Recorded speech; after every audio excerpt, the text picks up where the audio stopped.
hoje nós vamos falar de um assunto bem importante, que é a saúde neurológica, Flaviano.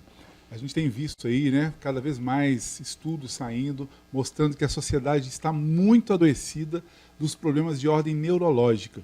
E é importante a gente chamar atenção quanto a isso, né, porque esse problema vem aumentando, e vem aumentando muito rápido, o mundo todo, né?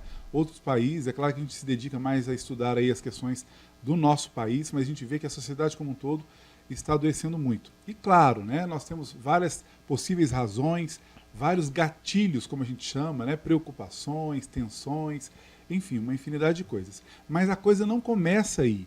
A coisa começa na parte que a gente chama de raiz, né, na causa lá embaixo, que nunca é a circunstância que nós estamos vivendo, e sim problemas do tipo deficiências nutricionais e também desordens hormonais. E é isso que eu quero chamar a atenção, porque a naturopatia, né, ela tem ferramentas maravilhosas para cuidar das pessoas e nas causas dos problemas, né? É claro que nós temos que procurar aí, por exemplo, falando de saúde neurológica, temos aí os neurologistas, temos aí os psiquiatras, e eles devem ser procurados mesmo, até para que a gente faça um diagnóstico, tentar encontrar aí as possíveis causas ali desse ponto de vista. Mas a gente sabe também que a medicina convencional é muito limitada, né?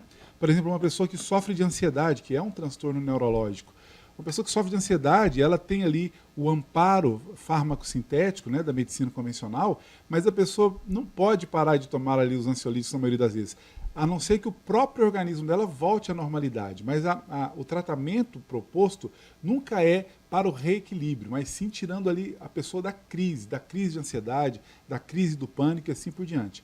Não é diferente com as depressões, né? Muitas vezes uma pessoa depressiva, ela segue uma vida inteira, muitos anos, tomando os antidepressivos e nem podendo sair dessa condição, muitas vezes. Então, são cuidados importantes da medicina convencional, alopática, mas o que eu proponho com a naturopatia? A gente ir na causa desse problema. Quantas vezes a ansiedade tem como causa uma deficiência de minerais, deficiência de vitamina? Às vezes uma planta medicinal vai resolver ali a crise do problema, enquanto a gente trata o problema de fundo.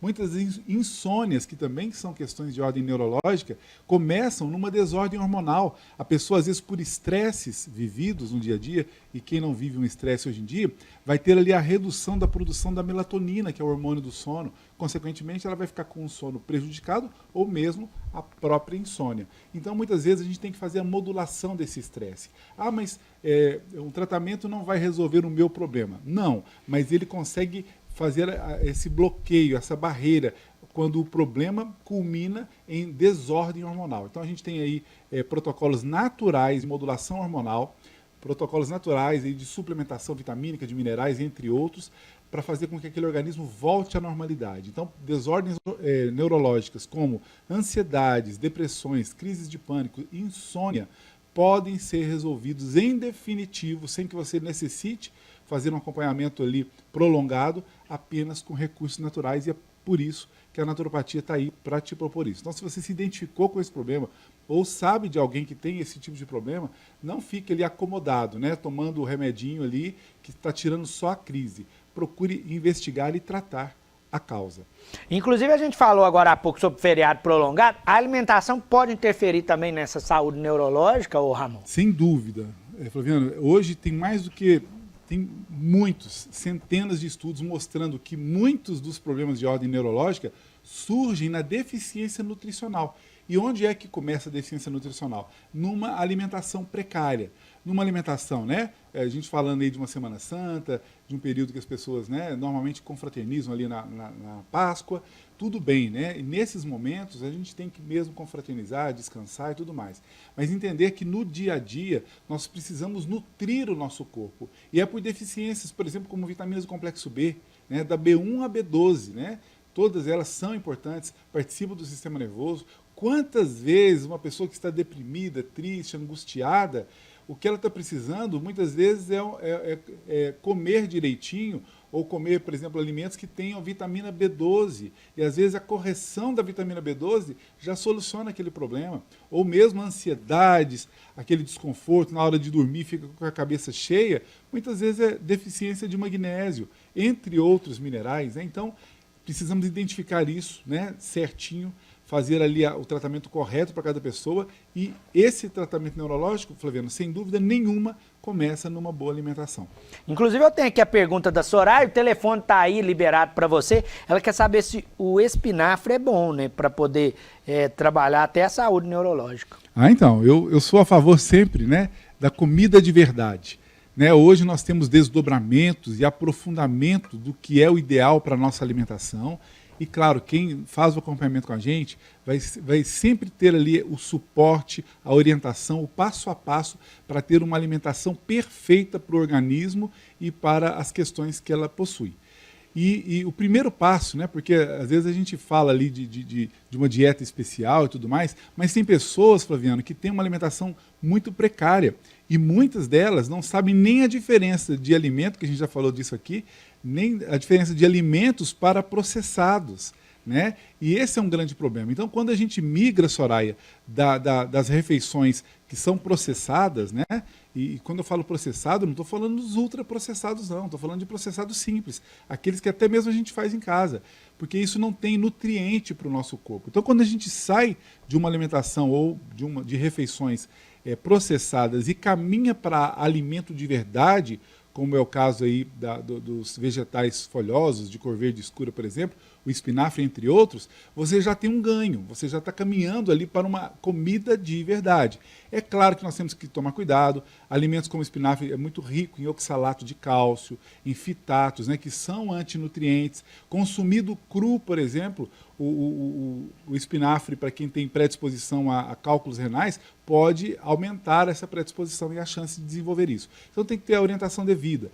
Prefira refogado ao invés de cru e tenha sempre a mente de que você deve revezar ali de alimentos e de vegetais ao longo da semana. Mas muito boa pergunta, Soraya, obrigado. Eu tenho aqui também a participação da Érica, ela quer saber o seguinte, Ramon, tem indicação de alguns legumes que pode ajudar a controlar a glicemia? Érica, obrigado pela participação e pergunta. Então, tem um sim, né? Depende muito do problema que a pessoa tem, né? Porque os problemas glicêmicos vão desde a resistência insulínica, passam aí pela chamada pré-diabetes, pela diabetes comum, pela diabetes insulino-dependente, né? Então vai depender muito do grau e necessidade de cada pessoa. Tem pessoas, né, apenas com uma resistência insulínica, que se ela coloca ali uma ordem adequada da refeição dela, né, priorizando os vegetais folhosos, também as proteínas animais, e depois comendo um leguminoso, ela pode ter uma alimentação bem sossegada. Tem pessoas que têm aí uma diabetes já mais avançada, que talvez nem possa comer leguminosos todos os dias. Mas eu recomendo, por exemplo, a batata doce, né? E curiosamente, Flaviano, a batata inglesa, ela dá picos de glicemia muito altos, né? Então, para quem está querendo evitar esse tipo de problema, a batata inglesa não é uma proposta interessante. Mas a batata doce pode ser uma proposta, porque a carga glicêmica e o índice glicêmico dela são menores, vai entrar mais devagar na corrente sanguínea e pode ser uma estratégia ali para a pessoa ter uma alimentação balanceada sem prejudicar a glicemia. Mas claro, isso é uma orientação por alto e o ideal mesmo é um acompanhamento individualizado. A gente sempre fala isso, né? Que a avaliação individualizada, ela vai entender a origem, né, Ramon? Para depois trazer a orientação correta, né? Nada como um tratamento assim, né? Cada um tem a sua individualidade, né? A compatibilidade ou incompatibilidade. Então, às vezes, dois irmãos biológicos, né, filhos do mesmo pai e da mesma mãe, têm ali propostas diferentes, né, de acompanhamento, de alimentos, de suplementos. Então, claro que precisa de um acompanhamento. Mas eu queria dar aí exatamente uma ideia de como que a gente pode ter uma alimentação bem detalhada e para cada pessoa.